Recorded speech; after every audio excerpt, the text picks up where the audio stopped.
ನಮಸ್ಕಾರ ಆತ್ಮೀಯ ಕನ್ನಡದ ಬಂಧುಗಳೇ, ಇವತ್ತು ನಾವು ಮೈಸೂರಿಂದ ಮಾನ್ಯ ಲೋಕಾಯುಕ್ತನ ಭೇಟಿ ಮಾಡೋಕ್ಕೆ ಬೆಂಗಳೂರಿಗೆ ಬಂದಿದ್ವಿ. ಉದ್ದೇಶ ಇಷ್ಟೇ, 2001ರಲ್ಲಿ ಮೈಸೂರು ಮಹಾನಗರ ಪಾಲಿಕೆ ವಾರ್ಡ್ ನಂಬರ್ 37 ಕಾವೇರಿ ಮುಖ್ಯ ರಸ್ತೆಯಲ್ಲಿ ಗುತ್ತಿಗೆದಾರರು ಹಾಗೂ ಇಂಜಿನಿಯರ್ಗಳ ಕಳಪೆ ಕಾಮಗಾರಿ ಮಾಡಿರೋದನ್ನು ಪ್ರಶ್ನೆ ಮಾಡಿ ನಾವು ಲೋಕಾಯುಕ್ತಗೆ 2021ರಲ್ಲಿ ದೂರು ಸಲ್ಲಿಸಿದ್ವಿ. 2021ರಿಂದ ದೂರು ಸಲ್ಲಿಸಿ ಇಲ್ಲಿ ತನಕ ಆ ಕಳಪೆ ಕಾಮಗಾರಿನ ಪರಿಶೀಲನೆ ಮಾಡೋಕ್ಕೆ ಯಾವ ಅಧಿಕಾರಿಗಳು ಬಂದಿರಲಿಲ್ಲ. ನಮಗೆ ಅನುಮಾನ ಬಂದು ಇವತ್ತು ಮಾನ್ಯ ಉಪಲೋಕಾಯುಕ್ತನ ಭೇಟಿ ಮಾಡಿದಂಥ ಸಂದರ್ಭದಲ್ಲಿ ಎಲ್ಲ ಕಡತಗಳ ಫೈಲ್ಗಳನ್ನ ತರಿಸ್ಕೊಂಡು ನೋಡಿದ್ರು. ಆದರೆ ಆ ಫೈಲ್ಗಳಲ್ಲಿ ನಾವೇನು ಮೆನ್ಷನ್ ಮಾಡಿದ್ವಿ, ಸಿಡಿಗಳು ಮತ್ತು ಫೋಟೋಸ್ಗಳು, ಸಿಡಿಗಳು, ವಿಡಿಯೋಗಳನ್ನ ಮೆನ್ಷನ್ ಮಾಡಿದ್ವಿ, ಅದನ್ನು ನೋಡಿರಲಿಲ್ಲ.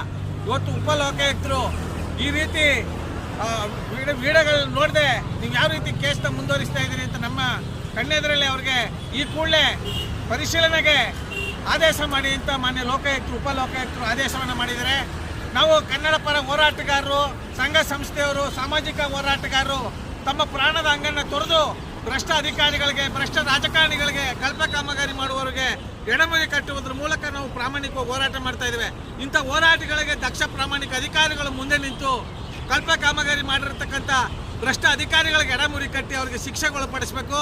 ನ್ಯಾಯ ನೀತಿ ಧರ್ಮಕ್ಕೆ ಹೋರಾಟ ಮಾಡೋರಿಗೆ ನ್ಯಾಯ ಕೊಡಿಸ್ಬೇಕು.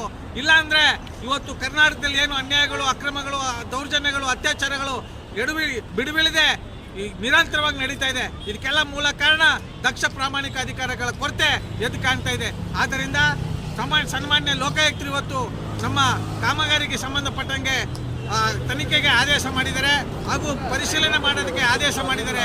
ಇದೇ ರೀತಿ ಮುಂದಿನ ದಿನಗಳಲ್ಲಿ ಯಾರು ಪ್ರಾಮಾಣಿಕವಾಗಿ ಹೋರಾಟ ಮಾಡ್ತಾರೆ ಅವರಿಗೆ ದಕ್ಷ ಪ್ರಾಮಾಣಿಕ ಅಧಿಕಾರಿಗಳು ಬೆಂಬಲವಾಗಿ ನಿಲ್ಲೋದ್ರ ಮೂಲಕ ಸಂವಿಧಾನಬದ್ಧವಾಗಿ, ಕಾನೂನುಬದ್ಧವಾಗಿ ಅವರಿಗೆ ನ್ಯಾಯ ಕೊಡಿಸಬೇಕು. ಭ್ರಷ್ಟ ಅಧಿಕಾರಿಗಳಿಗೆ ಎಡಮುರಿ ಕಟ್ಟಿ ಅವರಿಗೆ ಕಾನೂನಾತ್ಮಕವಾಗಿ ಗುರಿಪಡಿಸಬೇಕು ಅಂತ ನಮ್ಮ ಮೈಸೂರು ಉದ್ಯೋಗ ಕನ್ನಡಿಗರ ಬಳಗದಿಂದ ಆಗ್ರಹಿಸ್ತೇವೆ. ಯಾಕಂದ್ರೆ ಇವತ್ತು ನೋಡ್ತಾ ಇದ್ರಿ, ಯಾವ ಸರ್ಕಾರಿ ಮಟ್ಟದಲ್ಲಿ ಎಲ್ಲಿ ಕೆಲಸ ಕಾರ್ಯಗಳು ನಡೀತವೆ, ಎಲ್ಲಿ ಕೆಲಸ ಕಾರ್ಯಕ್ರಮಗಳು ನಡೀತವೆ, ಎಲ್ಲಿ ಅಭಿವೃದ್ಧಿ ಕಾರ್ಯಗಳು ನಡೀತವೆ, ಅಲ್ಲೆಲ್ಲ 100ಕ್ಕೆ 80-90 ಭಾಗ ಬರೀ ಅಕ್ರಮ ಅನ್ಯಾಯಗಳೆಲ್ಲ ತುಂಬಿ ತುಳುಕ್ತಾ ಇದೆ. ಆದ್ದರಿಂದ ನಮ್ಮ ಮೈಸೂರು ಉದ್ಯೋಗ ಕನ್ನಡಿಗರ ಬಳಗದಿಂದ ಮೈಸೂರಲ್ಲಿ ಸತತವಾಗಿ 10-15 ವರ್ಷಗಳಿಂದ ನಿರಂತರವಾಗಿ ನಾವು ಹೋರಾಟ ಮಾಡ್ತಾ ಇದ್ದೇವೆ. ಇಂಥ ಹೋರಾಟಗಳಿಗೆ ಪ್ರಾಮಾಣಿಕ ಅಧಿಕಾರಿಗಳು ಮುಂದೆ ನಿಂತು ನಮಗೆ ನ್ಯಾಯ ಸಿಗಬೇಕು. ಮುಂದಿನ ದಿನಗಳಲ್ಲಿ ಇನ್ನೂ ನಾವು ಹೆಚ್ಚು ಹೋರಾಟ ಮಾಡೋದಕ್ಕೆ ನಿಮ್ಮ ಕಾನೂನಿನ ಮೂಲಕ, ಸಂವಿಧಾನದ ಮೂಲಕ ನಮಗೆ ಶಕ್ತಿ ತುಂಬಬೇಕು. ಭ್ರಷ್ಟ ಅಧಿಕಾರಿಗಳಿಗೆ ಎಡಮುರಿ ಕಟ್ಟಬೇಕು ಅಂತ ನಮ್ಮ ಕೆಂಗಲ್ ಹನುಮಂತಪ್ಪನವ್ರು ಕಟ್ಟಿದಂಥ ವಿಧಾನಸೌಧದ ಮುಂದೆ ನಾವು ಸಂಬಂಧಪಟ್ಟಂಥ ಅಧಿಕಾರಿಗಳಿಗೆ ಬೆಂಬಲ ಸೂಚಿಸುವುದ್ರ ಮೂಲಕ ನಾವು ಉತ್ತಮವಾದಂಥ ಕೆಲಸ ಮಾಡಿ ಅಂತ ಆಗ್ರಹಿಸ್ತೇವೆ. ಜೈ ಕನ್ನಡಾಂಬೆ, ಜೈ ಕನ್ನಡ ನಾಡು. ನಮಸ್ಕಾರ, ಧನ್ಯವಾದಗಳು.